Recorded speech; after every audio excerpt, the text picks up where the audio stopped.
Hello, my dear students. Welcome back to the session. So, as you can see from the title, Glimpses of India, we are going to see in today's class. So, glimpses means what? Various looks. Okay. So, हम India के अलग अलग कुछ parts की discussion करेंगे इस text में. As you can see that there are three parts in this chapter. One, a baker from Goa. So, सबसे पहले हम गोवा के एक बेकर के बारे में स्टोरी देखेंगे. Then we are going to see about Kurg. Kurg is a very famous hill station. Okay. So that we are going to see a very small town. और अभी ज़्यादा कुछ हिल स्टेशन के नाम से फेमस है वो. And the third one is tea from Assam. Okay, so हम ये तीन पार्ट में इस टेक्स्ट को डिस्कस करने वाले हैं. So the very first thing we are going to see is a baker from Goa. So baker कौन होता है? जो बेकरी के प्रोडक्ट्स बनाता है, right? The one who bakes is known as a baker. This is a pen portrait of a traditional Goan village baker who still has an important place in his society. So अभी देख सकते हो आप कि पुराने ज़माने की तरह बेकर्स एकदम ऐसे अवेलेबल नहीं होते हैं, राइट? उसी तरीके से गोवा की एक सोसाइटी में जो बेकर है उसका ट्रेडिशनल नाम भी है, वो भी हम देखेंगे टेक्स्ट में. तो वो किस तरीके से पहले बेकिंग किया करता था, अब वैसी चीज़ें हमें मिलती नहीं हैं. ओके, वो सब चीज़ें ये पार्ट में हम देखेंगे. तो अभी हमें ये रीड करने के बाद ही समझ में आएगा कि किस बेकर के बारे में बात हो रही है. Our elders are often heard reminiscingly, nostalgically about those good old Portuguese days. सबको पता है कि गोवा पे पोर्चुगल इफेक्ट काफ़ी ज़्यादा था, बिकॉज ये पोर्चुगल ने काफ़ी ज़्यादा रूल किया है वहाँ पर. क्रिश्चियंस बहुत सारे. Okay, so they had an impact of the old Portuguese days. So their elders, जो अभी बात कर रहे हैं ऑथर, वो बोल रहे हैं कि हमारे एल्डर्स काफ़ी ज़्यादा याद करते हैं. They think very fondly about the past. Reminiscing nostalgically का मतलब क्या होता है? To fondly remember about the past, मतलब एकदम खुशी के साथ पास्ट के बारे में सोचना. And the famous loaves of bread. जो ब्रेड का जो पीस होता है ना, उसको हम लोफ ऑफ ब्रेड बोलते हैं. ओके, और जो बहुत सारे ब्रेड होते हैं तो हम उसको क्या बोलेंगे? Loaves of bread. Those eaters of loaves might have vanished, but the makers are still there. We still have amongst us the mixers, the molders and those who bake the loaves. शायद से baking करके जो products बनते थे, ये जो loaves बनाए जाते थे, ये खाने वाले शायद से नहीं होंगे अभी सोसाइटी में, लेकिन उनको बनाने वाले आज भी प्रेजेंट है.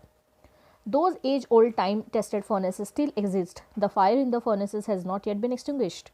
The third and jingle, जो आवाज़ बजाते हुए आता है ना बेकरी का प्रोडक्ट बेचने वाला, वो The traditional baker's bamboo heralding his arrival. Heralding means announcing in the morning can still be heard in some places. Maybe the father is not alive, but the son still carries on the family profession.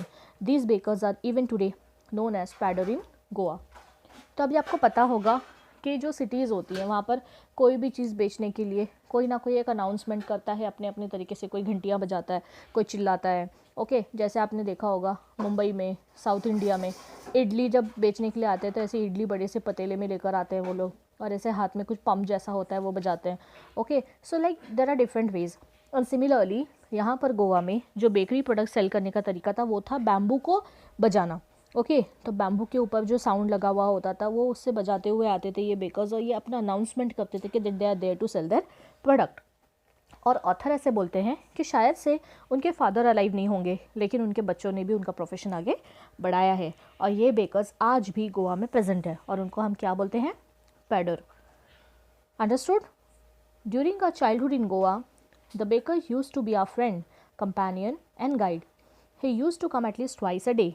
Once he set out in the morning on his selling round, and then again when he returned after emptying his huge basket. The jingling third, jingling means the tingling wala sound, okay, of his bamboo woke us up from sleep, and we ran to meet and greet him. Why was it so? Was it for the loaf of the loaf? Not at all. The loaves were bought by some Pescine or Bestine, the maid servant of the house. What we longed for were those bread bangles which we chose carefully. Sometime it was sweet bread of special make. आपको एक bakery product के बारे में पता होगा. आपको पता है ऐसे कोन जैसा रहता है, आपने बेकरी में बहुत बार देखा होगा, उसके ऊपर ना ऐसे रिंग जैसी बनी हुई होती है. तो यहाँ पर ऑथर बोल रहे हैं कि हमारे बचपन में हम लोग गोवा में काफ़ी ज़्यादा बेकर्स के साथ बहुत ज़्यादा फ्रेंडली रहा करते थे.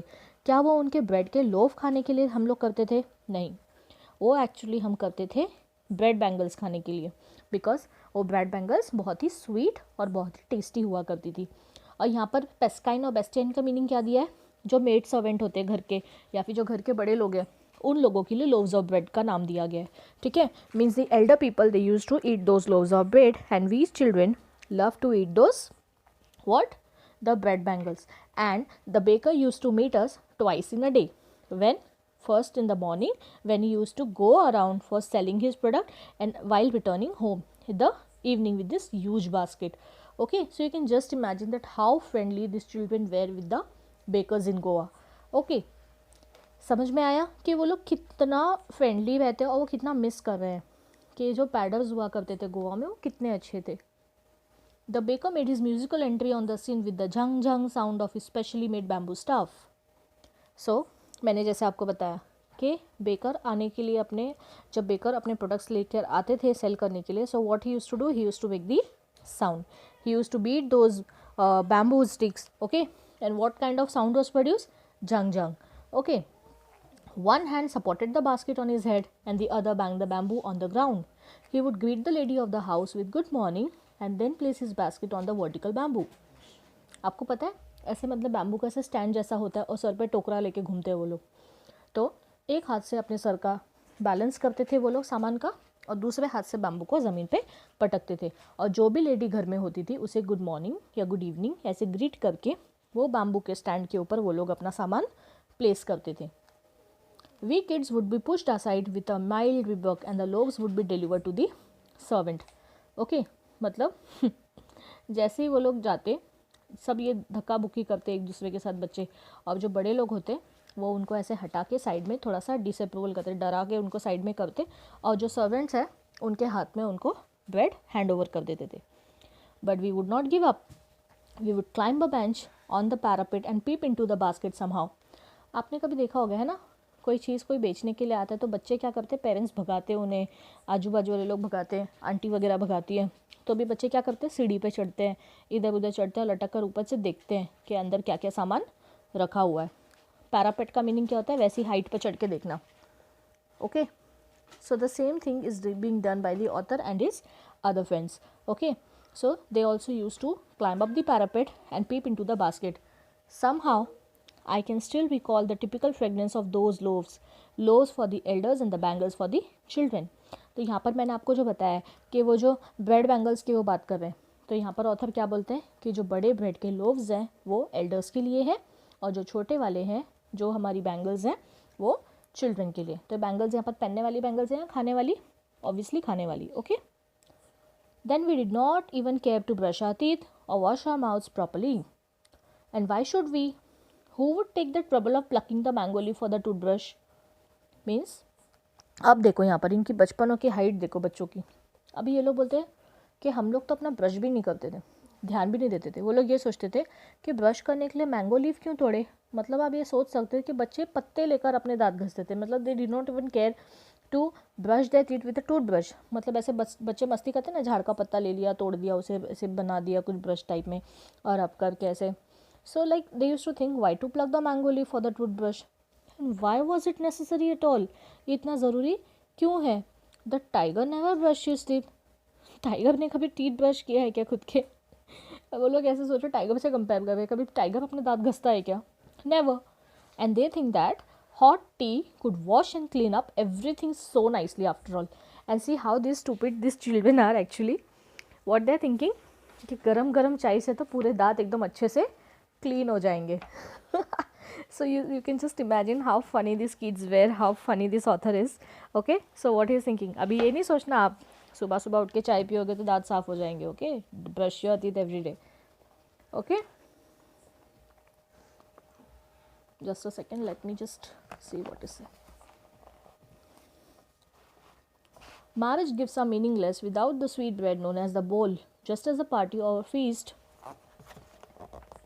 loses its charms without bread.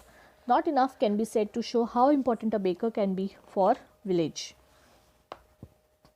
The lady of the house must prepare sandwiches on the occasion of her daughter's engagement. Cakes and bolinas are a must for Christmas as well as other festivals. Thus, the essence of the baker's furnace. Furnace means जो उसका जो हम बोल सकते हैं जो baking करने का जो उसका इंस्ट्रूमेंट है उसका फर्नेस बोला जाता है. ओके, आग लगाते हैं उसके अंदर. Is absolutely essential. So now in this paragraph the author is telling कि कोई भी शादी गिफ्ट्स तो चलेगा, ठीक है, बट एक स्वीट के बिना कोई भी शादी अधूरी है। ओके, वैसे ही ब्रेड के बिना भी कोई भी चीज़ इम्पॉर्टेंट इतनी नहीं लगती, क्योंकि गोवा में इतना ज़्यादा इंपॉर्टेंस दिया गया एंशिएंट टाइम्स में बेकरी को कि किसी की एंगेजमेंट होती तो उसकी मम्मी सबसे पहले केक्स बनाती, सैंडविचेस बनाती। बॉली नाजिक स्वीट है, वो वहाँ पर तो क्रिसमस में कंपल्सरीली बनाया ही जाता था। So that is Y for the happiness of this village, for the essence of the baker's furnace in the village is very very essential. Now see next. The baker or bread seller of those days had a peculiar dress known as kabai. आपको पता है, अपने cartoon में देखते हैं, हम TV में देखते हैं कि जो बेकरी में बेकर होता है वो एक वाइट कलर का कुछ एप्रन जैसा पहनता है। ओके, काफ़ी ज़्यादा लॉन्ग होता है, उसके ऊपर सर के ऊपर कैप होती है बड़ी सी। ओके, सो उसको कबाई बोलते हैं। It was a single piece long frock reaching down to the knees. In our childhood, we saw bakers wearing a shirt and trousers which were shorter than full length ones and longer than half pants. Even today, anyone who wears a half pant which is just below the knee invites a comment that he is dressed as a pader. आपको पता है ना 3/4 pants होती है।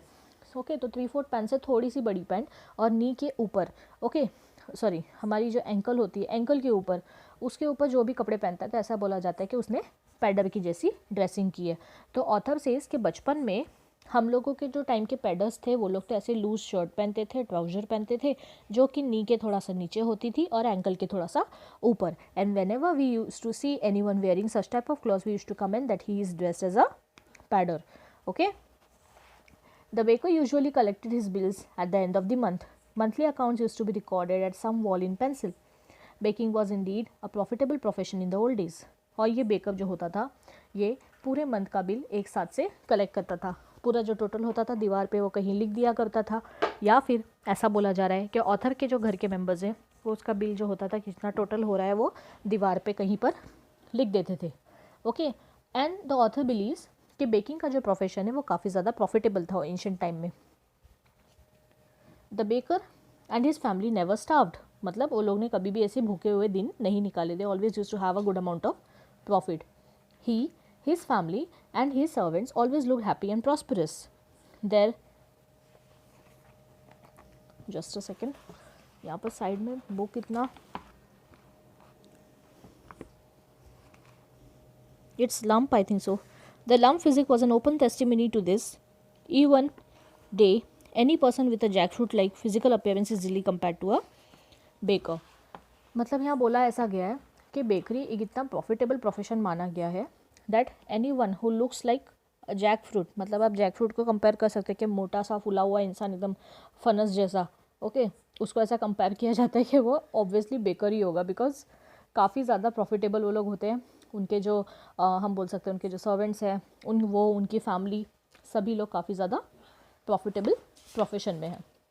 Okay, so this is all about a pader from Goa, that is a baker from Goa. I hope this is clear to everyone. एक छोटा सा unit था, फर्स्ट पार्ट हमारा फिनिश हुआ है अभी इस चैप्टर का। Clear everyone? A baker from Goa. Now let us move on to the second part, Coorg. अभी हम कुर्ग के बारे में पढ़ेंगे। ओके, कॉफ़ी कंट्री भी बोला जाता है इसे, कुर्ग को। कुर्ग एक्चुअली है कहाँ पर? कर्नाटक में। Okay,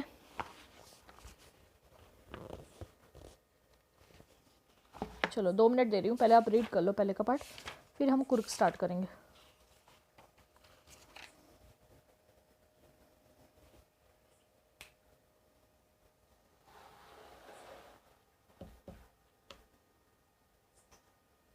Just do it. Revise a baker from Goa. I hope it is understood to everyone.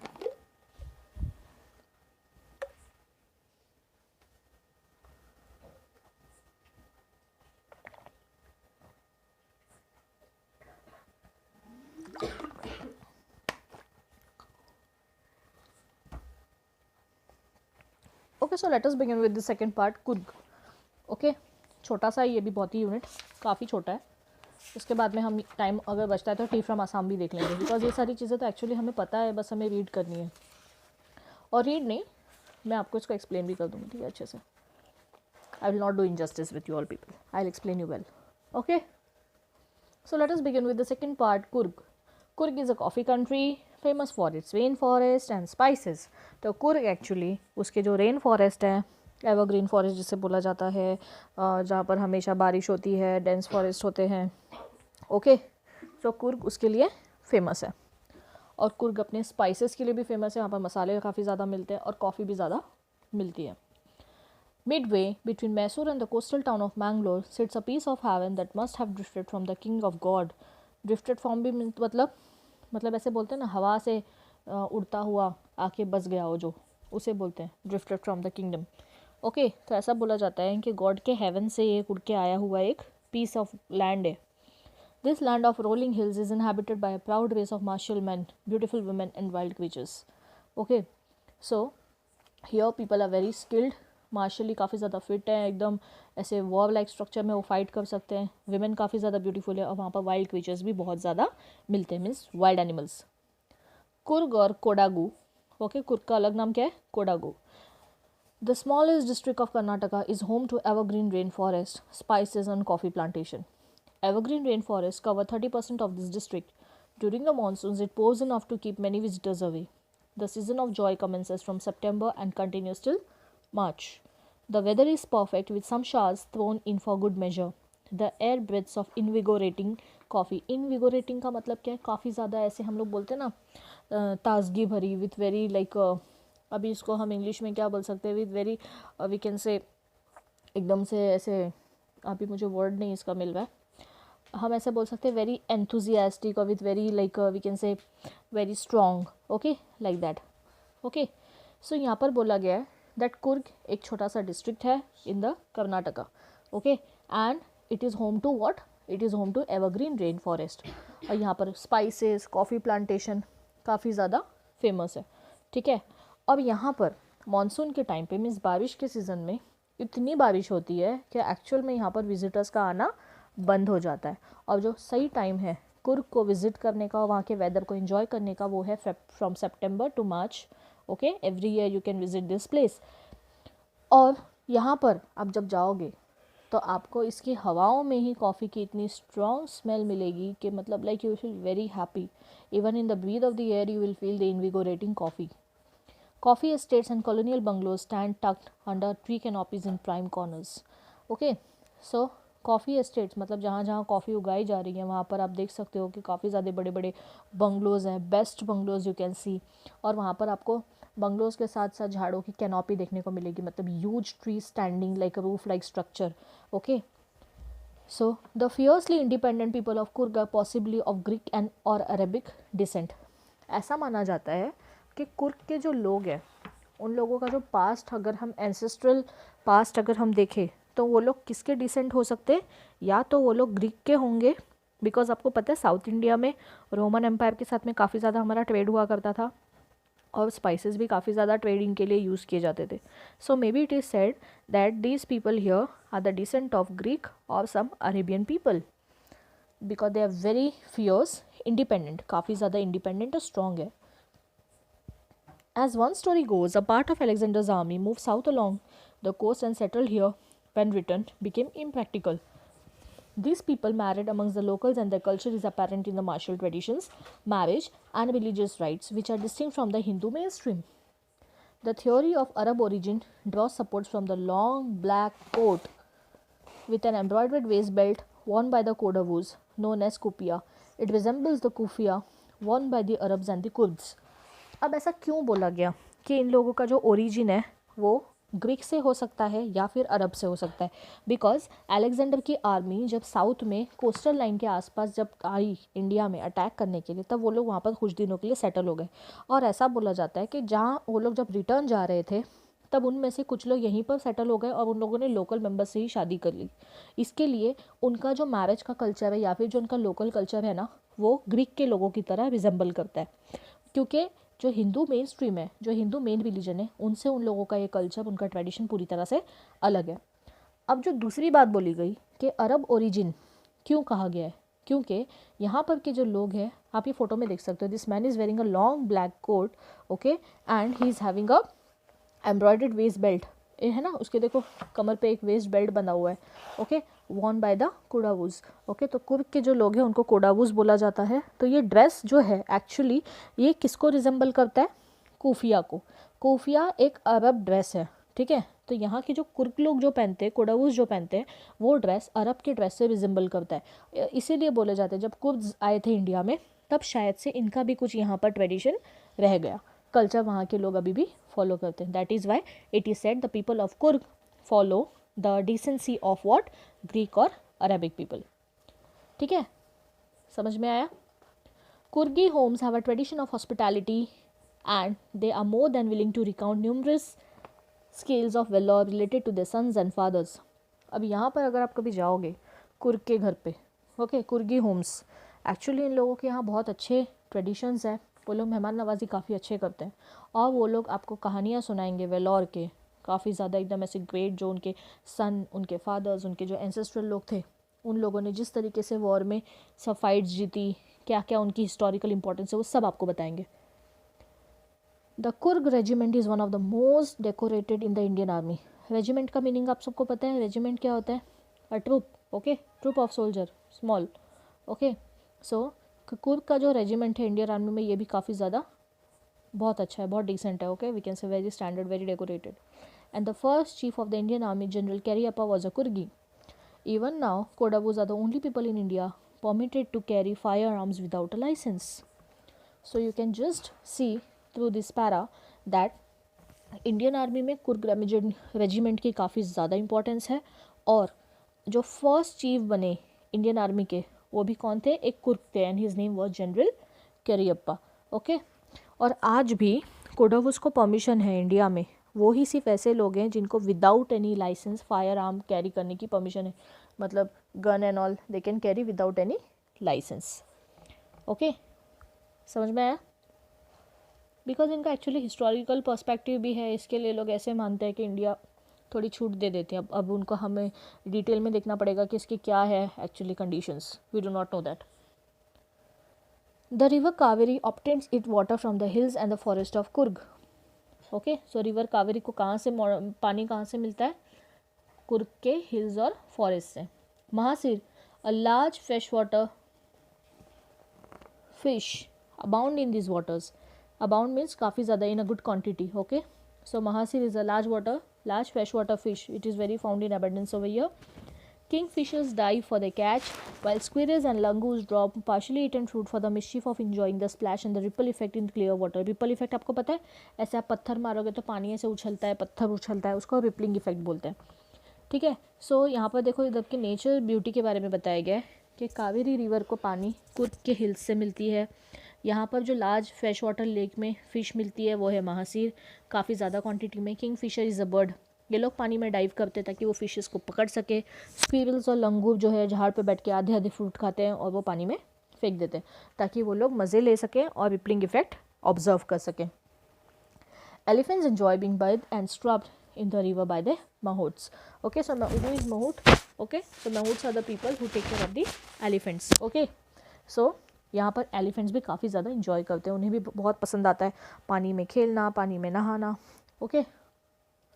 The most laid back individuals become converts in the life of high energy and with river rafting. तो यहाँ पर अगर आप कभी जाओगे कुर्ग में तो आपको यहाँ पर इंजॉय करने को मिलेगा रिवर राफ्टिंग। पानी नदी में देखो, आपको पता है बोटिंग होती है, बहुत ही राफ्ट चलाते हैं, ओके। सो रिवर राफ्टिंग में भी काफ़ी ज़्यादा एक इंडिविजुअल लेड बैक यानी एक बोरिंग सा इंसान भी काफ़ी ज़्यादा एक्साइटिंग और काफ़ी ज़्यादा एडवेंचरस बन जाएगा, ओके। कैनोइंग का मीनिंग क्या होता है? Travelling in river in a canoe, a large narrow boat. आपको पता है एक बड़ी सी नैरो बोट होती है, ओके। जैसे गोवा में अगर आप जाओगे तो वो बनाना वाला होता है ना, पानी में बनाना लेके जाते हैं, फिर बाद में फिर टर्न हो जाते हैं पूरा, ओके। तो उस टाइप में यहाँ पर कुछ अलग होगा। So canoeing is travelling in a river in a canoe that is a large narrow boat. So यहाँ की एक्टिविटीज़ बताई जा रही हैं, canoeing, rappelling, rock climbing. Rappelling का मीनिंग क्या होता है? क्लिफ को चढ़ना, ठीक है। गोइंग डाउन अ क्लिफ मतलब जो क्लिफ होती है, पानी में खड़ा हुआ जो पहाड़ होता है उसके नीचे उतरना, साइड से चढ़ना, sliding down a rope, okay. So rope के ऊपर से चढ़ के, मतलब आप देख सकते हैं ना, एक क्लिफ से दूसरी क्लिफ को क्लाइंब करना होता है, क्लिफ पे बीच में ऐसे हम बोल सकते हैं लिफ्ट लाइक स्ट्रक्चर होता है एलिवेटर टाइप में, ओके तो वो होता है। बाद में फिर आप रोप पकड़ के भी खुद भी स्लाइड कर सकते हो। So various activities are there, various adventurous activities. So rock climbing and mountain biking, numerous walking trails in this region are a favorite with trekkers, okay। सो यहाँ पर कुर्ग में अगर आप आओगे तो आपको ट्रैकिंग के लिए भी काफ़ी ज़्यादा अलग अलग एडवेंचरस रास्ते देखने को मिलेंगे। ट्रेल्स का मीनिंग क्या होता है? Path created for walking, okay. So paths created by walking, okay. So यहाँ पर इतनी ज़्यादा ट्रैकिंग होती है कि रास्ते बन चुके हैं ऐसे माउंटेन्स में, काफ़ी ज़्यादा एडवेंचरस चीज़ें आपको देखने को मिलेगी कुर्ग में। Birds, bees and butterflies are there to give you company. Macaws, Malabar squirrels, langurs and slenders lorries keep a watchful eye from the tree canopy. Okay, so when you see at the tree canopy, जो tree का ऐसा बड़ा सा natural roof like structure बन गया है उसको हम कैनोपी बोलते हैं। तो उस पर आप अगर ऐसे ऊपर देखोगे तो आपको नेचुरली ही वहाँ पर मैकॉज, बाद में फिर आपको Malabar squirrels, then langurs, then slender lorises, okay. These all are the animals, they keep an eye from the tree canopy, that is they sit upstairs in the tree itself and they keep an eye on the visitors. I do, however, prefer to step aside for wild elephant. The climb to the Brahmagiri Hills brings you into a panoramic view of the entire misty landscape of Coorg. जब आप Brahmagiri hills पे चढ़ोगे तो वहाँ से आपको एक panoramic means what, एकदम ऐसे बड़ा सा ओपन, एकदम ऐसी वाइड एरिया देखने को मिलेगा कुर्ग का। A walk across the rope bridge leads to the 64-acre land of Nisargdham, running into Buddhist monks from India's largest Tibetan settlement at nearby Bylakuppe is a bonus, okay. तो यहाँ पर एक बताया गया कि वहाँ पर आप अगर रोप क्लाइंबिंग करके जाओगे तो आपको एक आइलैंड दिखेगा निसर्गधाम, जहाँ पर ऐसा बोला जाता है कि इंडिया के लार्जेस्ट जो तिब्बत से आए हुए बुद्धिस्ट मॉन्क थे वो यहाँ पर सेटल हुए, ओके। सो बेलाकुपी जिसे बोलते हैं वो एक अलग एक अट्रैक्शन है, यहाँ पर एक अलग सा आपको एक बोनस टाइप में देखने को मिलेगा कुर्ग में। The Monks in red, orange and yellow ropes are amongst the many surprises that wait to be discovered by visitors searching for the heart and soul of India right here in Coorg, okay। सो यहाँ पर अभी इनके attires के बारे में बताया गया, इनके ड्रेसिंग के बारे में बताया गया। Red, occur and yellow ropes, आपको पता है ना रेड कलर का ड्रेस होता है, ऑकर होता है, अभी ऑकर भी एक कलर है, okay. So and then yellow robes means what, long dresses. So these all are the surprises that you will get to see in Coorg. Apart from natural beauty, you will get to see all these activities. Also, you will see these monks, these Buddhist monks, actually जिनका जो traceable आप देख सकते हो कि वो कहाँ से है, मेन तिब्बत से, okay. So this is all about Coorg. So if you get the chance to visit Coorg, so definitely do not deny to visit it. जाना ही है, okay, जाना ही, मना नहीं करना, deny नहीं करना, ठीक है। So that is it for the day. I think so we have completed 2 parts. One is the baker from Goa and another is Coorg. I hope this is clear to everyone. सिर्फ एक activity story type में है, आपको सिर्फ समझना है कि किधर क्या दिया हुआ है, इसमें कुछ इतना रॉकेट साइंस है नहीं, तो ज़्यादा कंफ्यूज होना नहीं। तो भी अगर किसी पार्ट को नहीं समझे हो आप तो उसे मार्क करो, क्वेश्चन लिखो, क्या नहीं समझ में आया है व्हाट्सएप पे मुझे मैसेज करो, आई विल आंसर, ओके। सो अभी हम नेक्स्ट वाले पार्ट में लेंगे टी फ्रॉम असम, और फर्स्ट लाइन से स्टार्ट हो रहा है चाय गरम गरम चाय, okay. So take your tea and sit for this class, ठीक है, just joking. So tea from Assam हम नेक्स्ट क्लास में लेंगे, उसके बाद में हम कंटिन्यूएशन में दूसरा चैप्टर ही लेंगे, ठीक है। अब वो दूसरा चैप्टर कौन सा होगा देखते हैं, बिकॉज पोएम में एक्चुअली मैं पोएम सब लास्ट में लूँगी साथ में, पहले हम ये सारे चैप्टर्स कंप्लीट कर लेंगे, ठीक है। सो ये जो थर्ड पार्ट हमारा हो जाएगा ना, see here is the index, जो मैंने ये कैंसिल कर दिया एक्चुअली आपके सिलेबस से डिलीट हो चुका है, ओके। देखो यहाँ वाला, अभी हम लोग यहाँ पर है, फर्स्ट सेकंड कंप्लीट हो गया, थर्ड ले लेंगे। इसके बाद जो द ट्रीज़ है वो कैंसिल हो चुकी है, डिलीट हो गया आपके सिलेबस से। मिच बिल द ऑटम ये भी कैंसिल हो गया, फॉग भी कैंसिल हो गया। तो थर्ड पार्ट के बाद में हम लेंगे मैडम राइट्स द बर्ड्स, फिर ये लेंगे, फिर सरमन बनारस लेंगे, तो हमारे 2 टेक्स्ट हो जाएगा, okay. And then the 11th one ये लेके फिर हम पोएम लेंगे, ठीक है। सो पोएम हम लास्ट में करेंगे, पहले हम टेक्स्ट कंप्लीट करेंगे सारे, ठीक है। So I hope this is clear to everyone. Thank you for watching, thank you everyone. I am stopping the video over here. Take care. Bye bye. See you in the next class.